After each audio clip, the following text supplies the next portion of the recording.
तो गाइस मैं हूं अंकित और आप दिख रहे हैं रेसलिंग फैंस नेटवर्क। तो भाई शुरू करेंगे अपनी बातों को हम लोग सबसे पहले जे उसो से। एंड जे उसो ने धमकी दे दी ऑफिशियली कि वो चेंबर जीत जाएंगे। जे उसो अपने इंस्टाग्राम पे ये वाली स्टोरी डालते हैं। जे उसो लिखते हैं I am a win elimination chamber and fans को डरा दिया भाई इन्होंने ये बोल के। पहले रंबल के टाइम पे भी इन्होंने दहशत फैला दी थी ऐसे अपने इंस्टा पे डाल के कि मैं तो रंबल जीतने वाला हूँ। एंड लोग डर गए थे कि भाई कहीं ये जीत ना जाए। अभी एलिमिनेशन चेंबर से पहले इन्होंने फिर से एक इंस्टाग्राम स्टोरी डाली है। एंड फिर से भाई पूरी कम्युनिटी के अंदर दहशत का माहौल है कि कहीं जे उसो जीत ना जाए। इकलौते जे उसो ऐसे सुपरस्टार हैं जो कि आप सबको सिर्फ एक इंस्टाग्राम स्टोरी से डरा सकते हैं। लेसनर के पास अगर इंस्टा अकाउंट होता वो भी डालते ना तो भी डर नहीं लगता जितना कि जे उसो के इंस्टाग्राम स्टोरी से डर लगता है। अगर ये जीत जाएंगे मुझे नहीं पता फिर मैक्सिको वगैरह में कितनी टेंशन चल रही है। मुझे टेंशन डब्ल्यूडब्ल्यूई की है। अगर जे उसो जीत जाएंगे तो मैक्सिको तो ठीक है अपना जो चल रहा है वहां पे चले, डब्ल्यूडब्ल्यूई का हाल बेहाल हो जाएगा। वो एल मैंचो है भाई, इधर ये जे उसो एल बेंचो है। मुझे लगता है भाई जे उसो अगर जीत जाएंगे तो मजा आ जाएगा। सही बोल रहा हूँ ऑनेस्टली, मतलब बवाल देखने में मजा तो आता है। मैं आई लो की वांट की जे उसो जीते। फिलहाल एलिमिनेशन चेंबर जीतने की धमकी दे दी है जे उसो ने ऑफिशियली। एंड ही वांट्स कि आप लोग प्रिपेयर हो जाओ पहले से। तभी इन्होंने एक वार्निंग दे दी है। ऐसा नहीं कि अचानक से ही जे उसो जीते एंड इधर पता चला कि आधी कम्युनिटी हार्ट अटैक से मर गई। तो पहले इन्होंने आपको अलर्ट दे दिया है कि आप ठीक है रेडी रहो मैं जीत जाऊंगा। लेट्स सी भाई, वैसे तो ये प्लान ही नहीं थे कभी भी चेंबर मैच में आने के लिए। किस्मत भी इनकी गजब ही है भाई, किस्मत भी गजब साथ देती है। बेचारे रीड इंजर्ड हो गए, वो इंजर्ड हो गए जो प्लान थे जीतने के लिए, तो इनको जिता दिया इन लोगों ने। खैर भाई आगे बढ़ते हम लोग बात करेंगे जे उसो की। जे उसो को क्रिटिसाइज किया है बुली रे ने। किस चीज़ के लिए किया मैं आपको बताता हूँ। एक्चुअली एक अनस्क्रिप्टेड मोमेंट के लिए किया। जब रीड इंजर्ड हुए तो जे उसो ने अपना कंसर्न दिखा दिया, मतलब वो चिंतित दिखे। एंड इस चीज़ के ऊपर बुली रे ने रिएक्ट किया। एंड बुली रे कहते हैं कि एक सही मूव नहीं था।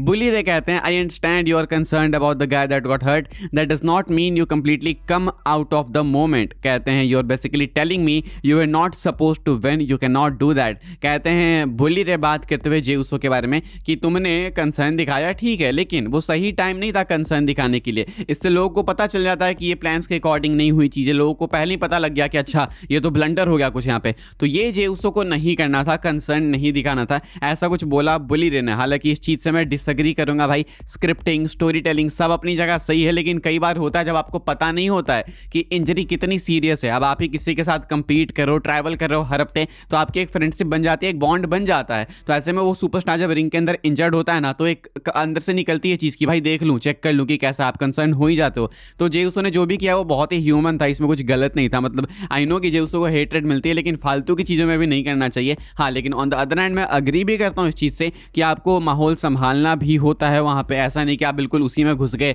अपना कंसर्न दिखाने लगे। तो मुझे नहीं लगता है कि इतना भी जे उसो ने किया था। आपको याद होगा एक बार डायमंड प्रिस्ट का जो पैर था वो रस्सी में ही फंस गया था। मैकेंटायर से मैच हो रहा था उनका एंड वो रोप्स में ही अटक गए थे। मैकेंटायर उनको अटैक कर रहे थे, लेकिन मैकेंटायर ने देखा कि अरे ये अचानक क्या हो गया। तो एक सेकंड के लिए मैकेंटायर रुक से गए, फिर उनको रियलाइज हुआ कि नहीं ये हर्ट नहीं है, ये ठीक है। तो उसके बाद वापस उन्होंने अपना अटैक्स चालू कर दिए। तो ऐसा होता है तो ठीक है, कोई दिक्कत नहीं है। कंसर्न दिखाने में कोई गलती नहीं है मेरे अकॉर्डिंग। बुली रे फालतू का एक मुद्दा यहाँ पे बनाना चाह रहे हैं। उनको लगता है कि जे उसो को हेट मिलती है तो कुछ भी बोल दूँ सब चलेगा, ऐसा थोड़ी है भाई। जे उसो के कैरेक्टर वर्क से, उनके फालतू फंड की प्रोमो से दिक्कत है हमें। जे उसो एज ए ह्यूमन बींग थोड़ी ना दिक्कत है। अगर उसमें किसी को दिक्कत है देन तो आप बस उनके हेट रेट पे यूटिलाइज करना चाहते हो। Same goes with Cody Rhodes as well. आगे बढ़ते हम लोग बात करते हैं भाई अगली अपडेट के बारे में, जो कि लेसनर एंड रोमन रेंस को लेके। लेसनर एंड रोमन रेंस दोनों सेम एपिसोड में अपीयर होने वाले मंडे नाइट रॉ के। ऐसे मल्टीपल एपिसोड्स होंगे जहां पे दोनों क्लैश करेंगे, मतलब आमने सामने आके नहीं, इनकी अपीयरेंसेस क्लैश करेगी। एंड सबसे इंपॉर्टेंट रेसलमेनिया से पहले हर साल भाई लोग मैडिसन स्क्वायर गार्डन का एक एपिसोड तो होता ही है। एंड इस साल भी होने वाला है 30 मार्च को। एंड इस वाले एपिसोड के लिए आप लोग देख सकते हो लाइनअप क्या है। सीएम पंक होने वाले हैं शो में, we will have Brock Lesnar on the show, Roman Reigns होने वाले हैं, रिया रिप्ली होंगी, Stephanie Vaquer, Becky Lynch, Oba Femi and Logan Paul होने वाले हैं। तो ओबा फेमी यहाँ पे एक इंटरेस्टिंग नेम है। अभी तक ओबा फेमी का एकदम कंफर्म नहीं हुआ है कि वो किस स्पेसिफिक ब्रांड में होने वाले हैं,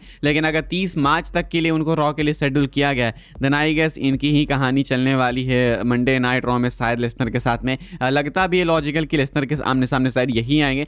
we will have to see. Lesnar का ओपन चैलेंज है फिलहाल वैसे तो, लेकिन मेन अपडेट ये है कि Roman Reigns, Brock Lesnar, CM Punk ये तीनों के तीनों सेम एपिसोड में होंगे 30 मार्च को, जो कि मैडिसन स्क्वायर गार्डन से मंडे नाइट रॉ का एपिसोड होगा। इसके अलावा भी स्टेफनी वेकर ये सब होने वाली है, तो लिव मॉर्गन वाली कहानी भी आगे चलेगी। So things will be interesting. Let's see कहानी कहाँ पे जाती है, कैसे जाती है। 30 मार्च अभी दूर है, लेकिन डेफिनेटली अभी उस पर फोकस रखना होगा, बिकॉज चेंबर खत्म होने के बाद नेक्स्ट अपना मेनिया ही है एंड उसकी बिल्ड वहां तक तो जाएगी ही। आगे बढ़ते हैं भाई, हम लोग बात करते हैं अगली अपडेट के बारे में, जो कि Roman Reigns and the rock को लेकर। तो रोमन रेंस एंड रॉक के मैच के लिए सऊदी अरेबिया वाले कुछ भी करने को को तैयार है। रेसलमेनिया 43 में इनका ये वाला मैच हो जाए, इसके लिए सऊदी वाले हर कुछ करने को तैयार हैं, ऐसा क्लेम करना है बुली रे का। इन्होंने क्या बोला है मैं आपको बता देता हूँ, एक मेजर अपडेट हो सकती है।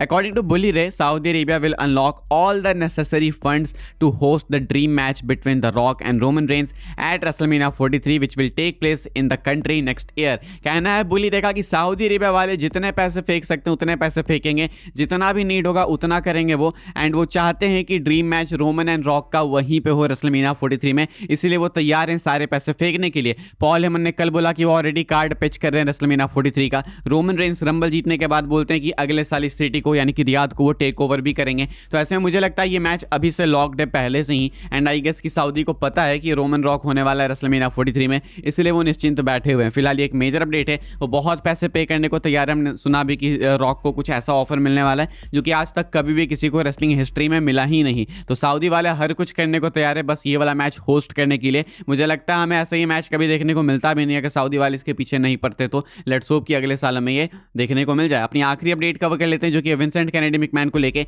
एक फेक अपडेट अभी इंटरनेट पे बहुत ज्यादा वायरल है भाई, कि विंस मैकमैन डब्ल्यूडब्ल्यू को खरीदने वाले हैं। ये वो सऊदी के साथ में टॉक्स में, पहले भी ये मैं पहले कवर कर चुका हूँ इस चैनल पे 2-3 दिन पहले। वहां भी मैंने आपको बोला कि नहीं ऐसा कुछ भी नहीं है भाई, ये जो भी पेज ऐसा पोस्ट करा है वो फेक पेज है।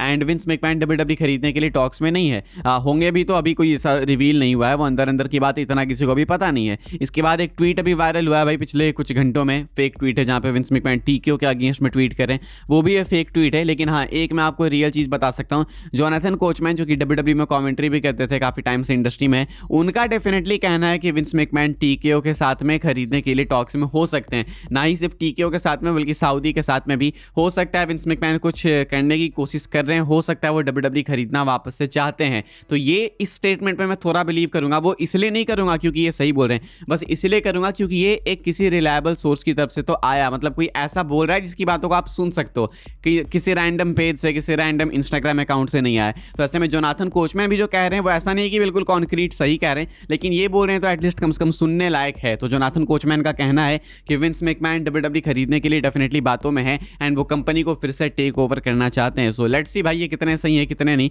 इससे पहले गलत भी हुए हैं कई बार, यहाँ पे भी गलत हो सकते हैं। बस ये इस कहानी को लेकर एक नई अपडेट थी तो मुझे लगा आपको बता देते हैं। बाकी फिलहाल भाई इस वाली वीडियो के लिए ये सारी अपडेट्स थी। आई होप आपको इन्फॉर्मेशन मिली हो तो वीडियो को लाइक कीजिएगा, शेयर कीजिएगा एंड सब्सक्राइब कीजिएगा चैनल को, ताकि आने वाले टाइम के अंदर आपको और भी सही डब्ल्यूडब्ल्यू की अपडेट्स वगैरह सबसे पहले देखने को जानने को मिलते रहे। फॉलो कर सकते हैं आप लोग मुझे इंस्टाग्राम एंड ट्विटर पर, लिंक आपको मिलेगा डिस्क्रिप्शन में। ज्वाइन कर सकते हैं व्हाट्सएप चैनल को, उसके भी लिंक है डिस्क्रिप्शन में। मिलूंगा मैं आपसे अगले वीडियो में जल्दी ही, तब तक के लिए goodbye, thanks for watching.